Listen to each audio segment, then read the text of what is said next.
চলে যাব আর 2 দিন পরে। হয়তো দেশে গিয়ে বলতে পারতাম যে আমরা একটা ম্যাচ জিতছি, বাট সেই সুযোগটা আমার আর নাই আর কি।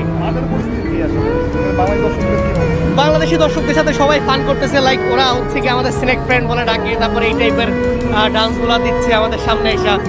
শোয়েব আলী ওখানে কান্না করতেছে, কারণ ওরা আমাদের সাথে এরকম বিহেভ করতেছে। বাট আদার্স 4-5 জন ফ্যান আছে, তাদেরও সেম অবস্থা।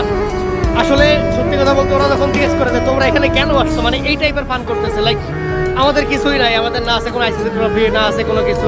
লাইক আজকে ম্যাচে শ্রীলঙ্কান ফ্যানরাও হচ্ছে গিয়ে বলতেছিল যে তোমরা আজকে ম্যাচটা জিতবা, কারণ 245 রানের টার্গেট, এটা খুবই কম একটা টার্গেট, পাসের কম ইকোনমি, আধুনিক ক্রিকেট। বাংলাদেশ দল হচ্ছে গিয়ে খুব ভালো বোলিংটা করলেন, তাসকিন আহমেদ 137 রান পরে ফিরলেন, 4টা উইকেট দিলেন, তানজিম হাসান সাকিব ভালো বোলিং করলেন, মেহেদী হাসান মিরাজ ভালো বোলিং করলেন, উইকেট পান নাই।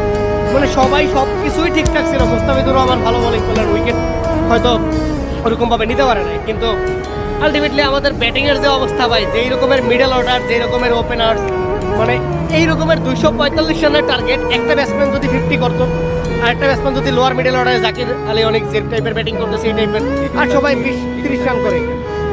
লিটন দাসের ব্যাপারটা বলতে কি, আমি সবসময় একটা কথা বলি যে লিটন দাস নিজে জানে না যে সে কত বড় ক্রিকেটার। ওই জিনিসটা যদি সে ফিল করতে পারতো, I think so say world ক্রিকেটে হচ্ছে রাজত্ব করতো। লাইক আমি তো মাঝে মধ্যে এরকম ভাবে বলি, লিটন দাস যখন ভালো